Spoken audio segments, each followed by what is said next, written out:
ਅਗਲੀ ਜਿਹੜੀ ਹਰਜੋਤ ਸਿੰਘ ਜੀ ਗੱਲ ਜੇ ਆਪਾਂ ਕਰਦੇ ਜਾਈਏ ਤਾਂ ਅੱਜ ਜਿਹੜੀ ਖਬਰ ਆ ਰਹੀ ਆ ਇਮੀਗ੍ਰੇਸ਼ਨ ਦੇ ਬਾਬਤ ਜਿਸ ਨੂੰ ਆਪਾਂ ਕੱਲ੍ਹ ਦੇ ਪ੍ਰੋਗਰਾਮ ਇਮੀਗ੍ਰੇਸ਼ਨ ਦਾ ਜਿਹੜਾ ਹੁੰਦਾ ਹੈ ਉਸ ਦੇ ਵਿੱਚ ਵੀ ਗੱਲਬਾਤ ਜਿਹੜੀ ਉਹ ਕਰਾਂਗੇ। Central for Disease Control and Prevention ਜਿਸ ਨੂੰ ਸੀਡੀਸੀ ਵੀ ਆਖਿਆ ਜਾਂਦਾ ਆ, ਉਹ ਜਿਹੜਾ ਮਈ ਮਹੀਨੇ 'ਚ ਉਹਨਾਂ ਨੇ ਕੁਛ ਦਿਨਾਂ ਬਾਅਦ 23 ਮਈ ਤੋਂ ਟਾਈਟਲ 42 ਜਿਸ ਨੂੰ ਆਖਿਆ ਜਾਂਦਾ ਸੀਗਾ, ਉਸ ਨੂੰ ਐਕਸਪੈਲ ਕਰਨਾ ਸੀਗਾ, ਉਸ ਨੂੰ ਖਤਮ ਕਰਨਾ ਸੀ। ਉਸ ਦੇ ਉੱਤੇ ਯੂਐਸ ਡਿਸਟ੍ਰਿਕਟ ਕੋਰਟ ਜਿਹੜਾ ਲੈਫੀਆਟ ਲੂਜ਼ੀਆਨਾ ਦੇ ਵਿੱਚ ਹੈਗਾ ਆ, ਉੱਥੋਂ ਦੇ ਜੱਜ ਰੋਬਰਟ ਸਮਰਹੇਜ਼ ਆ ਉਸ ਦੇ ਉੱਤੇ ਬਲੌਕ ਲਾ ਦਿੱਤਾ ਹੈ। ਕਹਿੰਦੇ ਵੀ ਇਸ ਨੂੰ ਹਾਲ ਦੀ ਘੜੀ ਐਂਡ ਨਹੀਂ ਕਰ ਸਕਦੇ ਜਿਹੜਾ ਟਾਈਟਲ 42 ਰੂਲ ਹੈਗਾ ਆ।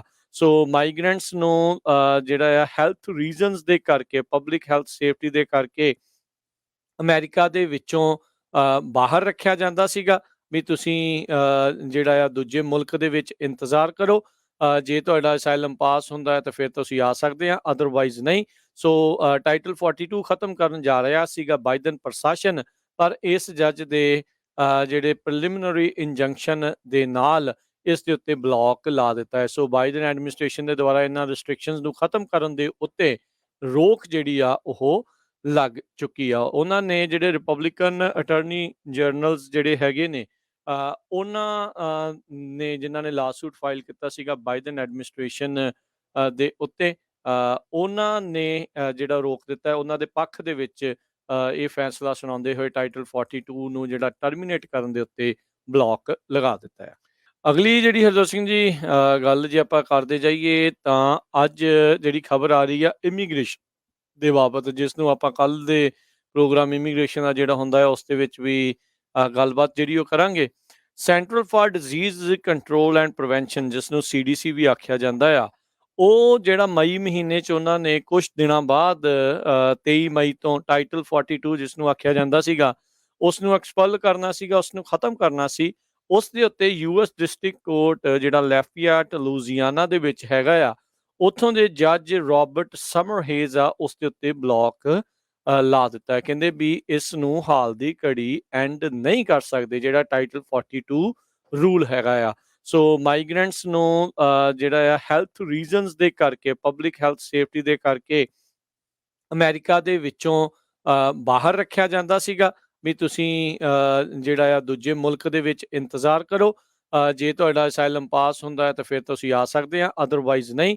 ਸੋ ਟਾਈਟਲ 42 ਖਤਮ ਕਰਨ ਜਾ ਰਿਹਾ ਸੀਗਾ ਬਾਈਡਨ ਪ੍ਰਸ਼ਾਸਨ, ਪਰ ਇਸ ਜੱਜ ਦੇ ਜਿਹੜੇ ਪ੍ਰੀਲਿਮਿਨਰੀ ਇੰਜੰਕਸ਼ਨ ਦੇ ਨਾਲ ਇਸ ਦੇ ਉੱਤੇ ਬਲੌਕ ਲਾ ਦਿੱਤਾ ਹੈ। ਸੋ ਬਾਈਡਨ ਐਡਮਿਨਿਸਟ੍ਰੇਸ਼ਨ ਦੇ ਦੁਆਰਾ ਇਹਨਾਂ ਰਿਸਟ੍ਰਿਕਸ਼ਨਸ ਨੂੰ ਖਤਮ ਕਰਨ ਦੇ ਉੱਤੇ ਰੋਕ ਜਿਹੜੀ ਆ ਉਹ ਲੱਗ ਚੁੱਕੀ ਆ। ਉਹਨਾਂ ਨੇ ਜਿਹੜੇ ਰਿਪਬਲਿਕਨ ਅਟਾਰਨੀ ਜਨਰਲਸ ਜਿਹੜੇ ਹੈਗੇ ਨੇ, ਉਹਨਾਂ ਨੇ ਜਿਨ੍ਹਾਂ ਨੇ ਲਾਸੂਟ ਫਾਈਲ ਕੀਤਾ ਸੀਗਾ ਬਾਈਡਨ ਐਡਮਿਨਿਸਟ੍ਰੇਸ਼ਨ ਦੇ ਉੱਤੇ, ਉਹਨਾਂ ਨੇ ਜਿਹੜਾ ਰੋਕ ਦਿੱਤਾ ਹੈ। ਉਹਨਾਂ ਦੇ ਪੱਖ ਦੇ ਵਿੱਚ ਇਹ ਫੈਸਲਾ ਸੁਣਾਉਂਦੇ ਹੋਏ ਟਾਈਟਲ 42 ਨੂੰ ਜਿਹੜਾ ਟਰਮੀਨੇਟ ਕਰਨ ਦੇ ਉੱਤੇ ਬਲੌਕ ਲਗਾ ਦਿੱਤਾ ਹੈ। ਅਗਲੀ ਜਿਹੜੀ ਹਰਜੋਤ ਸਿੰਘ ਜੀ ਗੱਲ ਜੇ ਆਪਾਂ ਕਰਦੇ ਜਾਈਏ ਤਾਂ ਅੱਜ ਜਿਹੜੀ ਖਬਰ ਆ ਰਹੀ ਆ ਇਮੀਗ੍ਰੇਸ਼ਨ ਦੇ ਬਾਬਤ ਜਿਸ ਨੂੰ ਆਪਾਂ ਕੱਲ੍ਹ ਦੇ ਪ੍ਰੋਗਰਾਮ ਇਮੀਗ੍ਰੇਸ਼ਨ ਦਾ ਜਿਹੜਾ ਹੁੰਦਾ ਹੈ ਉਸ ਦੇ ਵਿੱਚ ਵੀ ਗੱਲਬਾਤ ਜਿਹੜੀ ਉਹ ਕਰਾਂਗੇ। Central for Disease Control and Prevention ਜਿਸ ਨੂੰ ਸੀਡੀਸੀ ਵੀ ਆਖਿਆ ਜਾਂਦਾ ਆ, ਉਹ ਜਿਹੜਾ ਮਈ ਮਹੀਨੇ 'ਚ ਉਹਨਾਂ ਨੇ ਕੁਛ ਦਿਨਾਂ ਬਾਅਦ 23 ਮਈ ਤੋਂ ਟਾਈਟਲ 42 ਜਿਸ ਨੂੰ ਆਖਿਆ ਜਾਂਦਾ ਸੀਗਾ, ਉਸ ਨੂੰ ਐਕਸਪੈਲ ਕਰਨਾ ਸੀਗਾ, ਉਸ ਨੂੰ ਖਤਮ ਕਰਨਾ ਸੀ। ਉਸ ਦੇ ਉੱਤੇ ਯੂਐਸ ਡਿਸਟ੍ਰਿਕਟ ਕੋਰਟ ਜਿਹੜਾ ਲੈਫੀਆਟ ਲੂਜ਼ੀਆਨਾ ਦੇ ਵਿੱਚ ਹੈਗਾ ਆ, ਉੱਥੋਂ ਦੇ ਜੱਜ ਰੋਬਰਟ ਸਮਰਹੇਜ਼ ਆ ਉਸ ਦੇ ਉੱਤੇ ਬਲੌਕ ਲਾ ਦਿੱਤਾ ਹੈ। ਕਹਿੰਦੇ ਵੀ ਇਸ ਨੂੰ ਹਾਲ ਦੀ ਘੜੀ ਐਂਡ ਨਹੀਂ ਕਰ ਸਕਦੇ ਜਿਹੜਾ ਟਾਈਟਲ 42 ਰੂਲ ਹੈਗਾ ਆ। ਸੋ ਮਾਈਗ੍ਰੈਂਟਸ ਨੂੰ ਜਿਹੜਾ ਆ ਹੈਲਥ ਰੀਜ਼ਨਸ ਦੇ ਕਰਕੇ, ਪਬਲਿਕ ਹੈਲਥ ਸੇਫਟੀ ਦੇ ਕਰਕੇ ਅਮਰੀਕਾ ਦੇ ਵਿੱਚੋਂ ਬਾਹਰ ਰੱਖਿਆ ਜਾਂਦਾ ਸੀਗਾ ਵੀ ਤੁਸੀਂ ਜਿਹੜਾ ਆ ਦੂਜੇ ਮੁਲਕ ਦੇ ਵਿੱਚ ਇੰਤਜ਼ਾਰ ਕਰੋ। ਜੇ ਤੁਹਾਡਾ ਅਸਾਈਲਮ ਪਾਸ ਹੁੰਦਾ ਹੈ ਤਾਂ ਫਿਰ ਤੁਸੀਂ ਆ ਸਕਦੇ ਆ, ਅਦਰਵਾਈਜ਼ ਨਹੀਂ।